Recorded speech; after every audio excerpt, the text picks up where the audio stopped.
This is Distant Replay. Welcome into another true crime edition of Distant Replay. I'm Ben George. He's Mike Noto. Tonight, Mike, who do we have for everybody? We have Robert Rozier. So when you hear the name Robert Rozier, you're probably like, who is that? Yeah. And if you remember, my general rule, Ben, is the less you heard the guy's name, probably the more crazy crimes he was involved in, and that holds true for Mr. Rozier.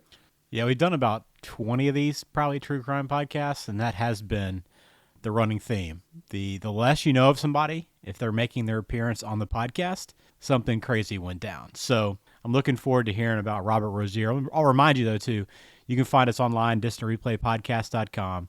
Subscribe on whatever podcasting app you listen on, but also we're on YouTube, Instagram, Twitter, all those platforms. Please like, rate, review, subscribe, leave a comment.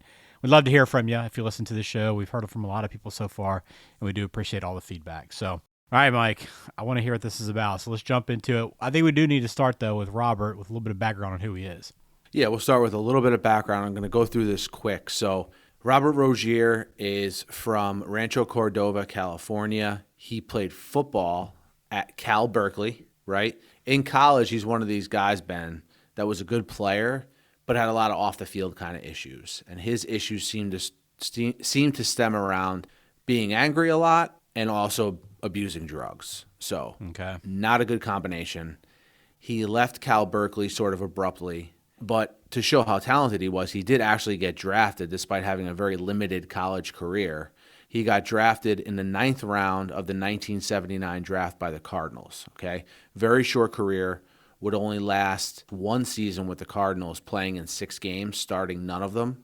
And then after that, he sort of bounced around in the CFL, but still couldn't make anything work there. So by the early 80s, Robert Rozier is living in Florida. He had been arrested and jailed for Grand Theft Auto. He is now out of jail, and the best way I can put it is looking for a direction in life, and that's where our true crime story begins. This is the second player we've had from Cal featured on True Crime. Was that right? It is. And now I'm thinking of the dates. They are not that far from each other in terms of when they went to Cal. Huh. Very interesting. Okay. Well, let's pick it up. And the other player Ben is talking about, by the way, is Marette Ford. Yeah. If you're wondering, you could look that one up on our feed. It's worth it, too. It is definitely worth it. Crazy story. All right, Robert Rozier. Our story begins in 1986. Now, Ben, we're in the 80s in South Florida. Oh, you love it. All right, so a lot of our episodes, not maybe necessarily true crime, but a lot of our episodes, we seem to end up in the 80s in South Florida. We're there in 1986. People find a man named Raymond Kelly dead inside his car from a stabbing. So what happened here, Ben, is Raymond went to a bar that he was a regular at, had a little too much to drink, and for lack of a better way to put it, he was sleeping it off in his car. So that's the position they find Raymond in, like laying in his back seat. Okay. The sort of eye-popping part of this crime is his ears were cut off. Ooh, wow. Both ears were cut off. One was left at the scene. Now, this is obviously like a completely unique signature for a crime.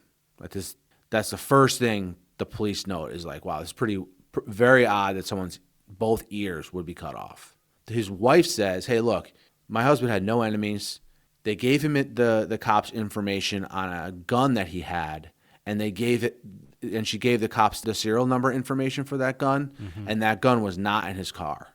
So the cops are surmising, like, okay, someone for some reason murdered Raymond Kelly, cut his ears off, and now they have his gun.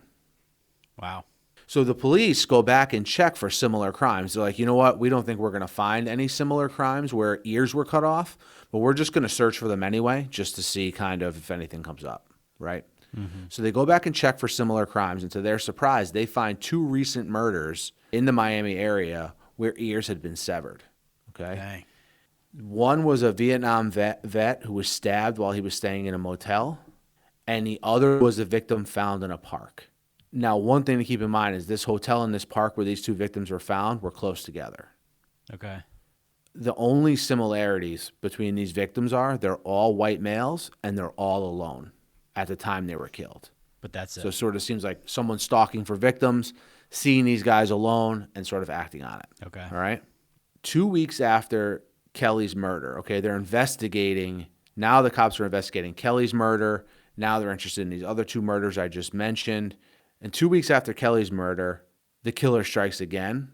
But now the victim is black, and it appears that there may have been more than one killer involved, because the gentleman that was murdered, okay, again, was murdered in his apartment. Again, the ears were cut off. He was like a bigger guy.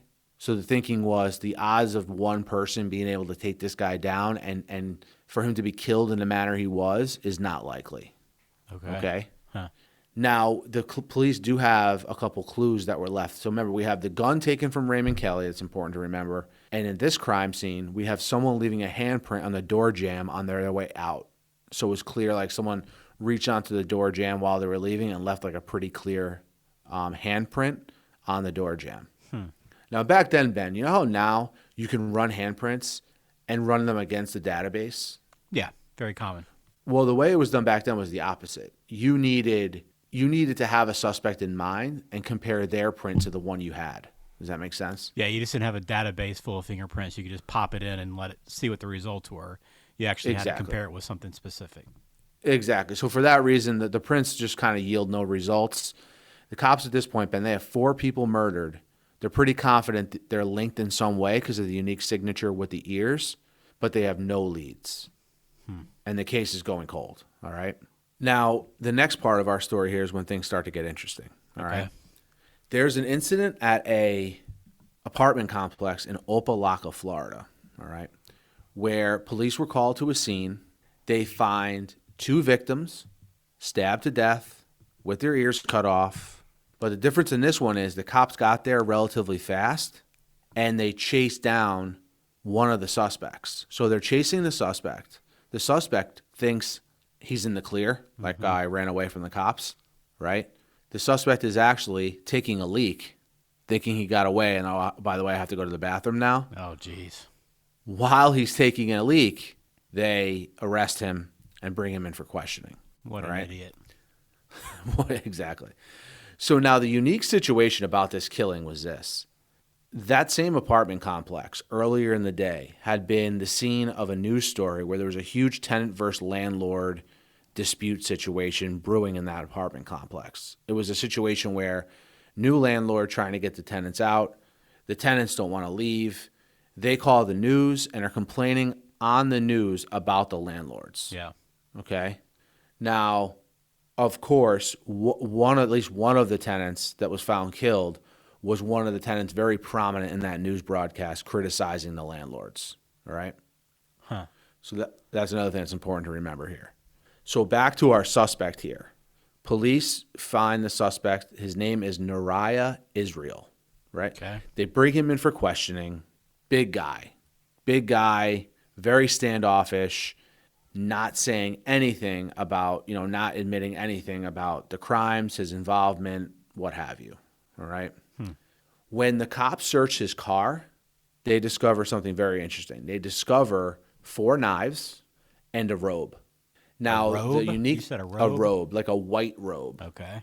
The part about the white robe that is unique and why it stands out to police is there is a religious cult in this area of South Florida at this time called the Nation of Yahweh, and that's what they wear. Huh. And the Nation of Yahweh, to sort of bring it together here, is the landlord of the building in question where the tenants were complaining. So the landlord is part of that nation of, what is it called? Yahweh? The landlord is like a nation, so it's called the Nation of Yahweh. Okay. That nation, that church, that religious sect group is the owner of the apartment complex where the people were just murdered. Oh, the entire group owns it. Okay. Yeah, exactly. Yep. They go around South Florida and they basically buy like dilapidated homes, dilapidated buildings, rehab them. They have a supermarket in South Florida. They're basically sort of repurpose and revive, struggling neighborhoods is probably the best way to put it. Okay. All right. And we're going to hear more about the Nation of Yahweh here in a minute. Now, they run this guy's fingerprints. All right. And remember, they arrest him as Nariah Israel. Right. That's all the names on his identification, everything like that. They run his fingerprints, because remember that now they have his to compare, and his fingerprints come back as Robert Rozier, right? So now we're kind of bringing everything together. Here we go. Okay. Robert Rozier becomes Nariah Israel, and now as Nariah, Robert has they run his fingerprints, and probably not to your surprise, Ben, those fingerprints they ran match the ones on the door jamb from the previous crime scene. Well, there you go. So we have him leaving a crime scene in which 2 people were killed and the ears were cut off. We have his fingerprints at another crime scene where the person's ears were cut off. So there's finally something for the police that's like tying everything together. All right. The police, though, based on their research about this nation of Yahweh, they sort of look at Robert Rozier as possibly a killer, but definitely like a pawn in a bigger picture when it comes to the nation of Yahweh. Publicly, this nation of Yahweh is bringing purpose back to struggling neighborhoods. They portray an image of rehabbing rundown neighborhoods, but behind closed doors, his sermons are like very hurtful and dangerous. And the subject of a lot of his sermons has to do with basically blaming white people for all the struggles that black people have had like throughout time, but doing it in a very like destructive, hateful kind of way, right? This appeals to people like Rozier. This guy has this. The leader of the group is named Yahweh ben Yahweh. That's his name, and he's appealing to hundreds of people at this point, Ben. It's not just like it's like Robert Rozier is his only subject. There's hundreds of people that are in this church, and this is what they believe. And this appeals to people like Rozier, who Rozier feels throughout his life that he's been a victim of injustice. So when I said before how he was looking for a purpose, Robert Rozier, well, he found it in the nation of Yahweh. Okay. Now this story starts to leak here, where Robert Rozier is the link in these murders. He's a part of this nation of Yahweh church, and the media is all over the story, and members of the organization come forward and start spilling details on the sect, sort of behind the curtain kind of details that only they would know, right? Yeah. I'll give you one of these stories, Ben. Yahweh's sister came forward with a story that he suspected one of the members of the nation of Yahweh, Yahweh ben Yahweh, the leader, suspected someone of doing something they weren't supposed to do that was a member of the church, right? Okay. And basically ordered members of the church to beat the man to death in front of him. Dang. And commanding it sounded like multiple dozens in terms of members of the church to kill this man in front of him. And they literally beat the guy to death. This story is coming directly from the sister of Yahweh ben Yahweh, just to show the sort of level of violence that he was promoting to his followers. And this was a situation, Ben, where these followers would basically do whatever he said. Damn.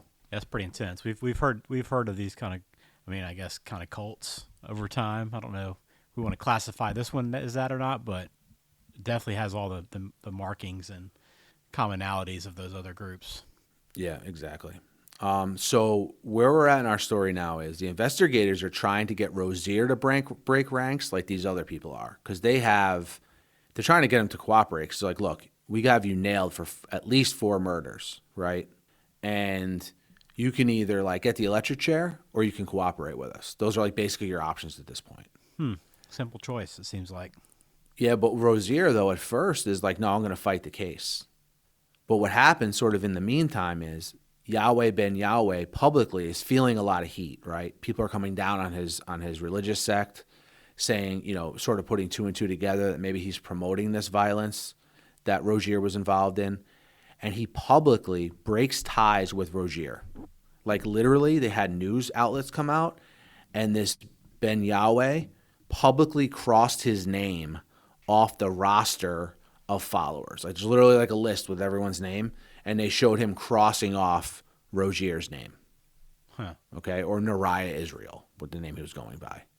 So basically what Yahweh is saying is, hey, look, Robert Rozier is a bad apple. He's no longer with us. This was an isolated thing that he decided to do on his own. Okay, so now, as you can imagine, Rozier's tenor completely changes. Oh, I'm sure, yeah. Because now Rozier's on his own. And, before, The nation of Yahweh had given him a really good attorney, etc. Now he's all on his own. Now Rozier is ready to talk. So we've seen this countless times in the episodes we've done, Ben. Person is ready to talk who committed crimes, ready to testify against, the ringleader, so to speak, in this case, in Ben Yahweh. So Rozier is going to negotiate a deal for himself. To me, he negotiated a pretty good deal because he makes the deal number 1 to avoid the death penalty. He agrees to plead guilty to 4 counts of murder in exchange for 22 years to testify against Yahweh. True, that's not much at all. No, 22 years for 4 murders. Wow. Now, when he talks to authorities, he gives like chilling statements. He basically says Yahweh has this inner circle that he has for the people who carry out like his most gruesome kind of commands. But in order to get into that inner circle, you have to kill a, quote, white devil to get initiated. Wow, that's specific, huh? Exactly. So the killing of Raymond Kelly was that for Rozier. It was his initiation. And he tells the story about that killing of Raymond Kelly, who, again, was laying in his car, sleeping one off. He said they killed Kelly. They dropped his ear by accident. Remember I told you they found an ear at the crime scene? Yeah. They dropped his ear by accident, couldn't find it in the dark, and that's why they had to cut off his second ear. Dang. And basically they would bring the ears to Yahweh to prove the killings. Man. And that would satisfy Yahweh. Like, oh, like, hey, good job. You know? Like, you did what I asked you to do. Great job. Just chilling stuff, He also tells authorities of other people who murder for Yahweh, right? That, like, Yahweh's the common link to all this. He's giving the commands. People are going out and committing the crimes. Now, we go back to the black victims that were killed, right? Remember, because there was the 3 white gentlemen. There was the gentleman in his apartment who was black, and there was the people at the apartment complex, the tenants who were complaining, who were also black. Yeah. They said that the person, the one man who was killed, the bigger guy who was killed, they said by probably multiple people, where they found Rozier's handprint, that he was killed because that sect, that Nation of Yahweh sect, was trying to shake down his mother for money. I guess the mother owned a business, so sort of like for protection or whatever. Mm-hmm. And that he basically was like, no, like, my mother's not paying you, like, get out of here. You know what I mean? And later that night, they came back, found out where he lived, and killed him. Like, multiple of them, like 3 or 4 of them. Stabbed him multiple times. Jeez. He also admits that the apartment tenants were killed for obvious reasons. They're on the news criticizing the Nation of Yahweh. But just to show you how sort of emotional Ben Yahweh was, like, he had his followers go kill those apartment tenants like hours after the news trucks left. Damn. Like, he wasn't even trying to hide it. Yeah. Like an immediate connection when you see that happen. Exactly. Exactly. And like the people in the neighborhood were like, well, obviously we think it was something to do with that religious sect because it happened so soon, you know? But he's not worried about it. Yeah, well, he starts worrying a little bit, this Yahweh Ben Yahweh, I would assume, because him and others are arrested, okay? So him and other members of the religious sect are arrested based on the cooperation and the statements of Robert Rozier. They're all arrested in connection with 14 murders. Obviously now Robert Rozier is a key witness against Yahweh and admits not to only killing the 4 men, but 3 others. He does this in open court. He admits to killing. Now he's got his deal, you know what I mean? So he's speaking real freely. So he killed 4 people, killed 3 others, admitted to killing 7 people. In the end, Yahweh got 18 years on murder conspiracy charges. So in the end, they give a person who admits to killing 7 people 22 years to try to get Yahweh. He only gets 18. So the only murders he was tied to are the ones that Rozier was admitting to, even though it's pretty safe to assume there had to be others along the way. Yeah, but they couldn't really prove without a shadow of a doubt that he was involved. That he outright said, go kill Raymond Kelly, go kill, these other gentlemen. There was but they got him enough to get him for 18 years. Okay. Mm-hmm. Now back to Rozier. He only serves 10 years of that 22-year sentence. Dang. Which is very controversial. I mean, I read reports where you have people saying he's a cold-blooded killer. Why would you ever let him out? Because he was very unremorseful for what he did, which I think is important to remember. Like, he wasn't like emotional on the stand saying, oh, I'm sorry. But then on the other hand, some people say, well, he was brainwashed. He was like under the spell of this Yahweh ben Yahweh. Yeah. You know? So very controversial in that respect. And after he got out after the 10 years, he entered witness protection. Rozier did. Yeah, so that was a part of his deal too. He entered witness protection as Robert Ramses. And look, he's in witness protection, gets back to his old ways in terms of committing petty crimes. He gets found guilty of check fraud in an ironic twist, and I believe in California. Well, at that point, now he's in violation of something called the 3-strike rule, where like if you commit 3 serious crimes, it doesn't matter what the nature of the crimes are, you face really, really severe punishment. Mm-hmm. He's doing 25 years for that crime right now. So he gets 10 years. He gets 22 years for killing 7 people. He gets out, new lease on life, in witness protection as under the name Robert Ramses, gets arrested for check fraud, violates the 3-strike rule. Now he's doing 25 years. Damn, man. Yeah, I mean, it doesn't sound like to get that short of a sentence the first time around when basically if Yahweh doesn't make a public statement about kind of disowning him, he probably keeps his mouth shut.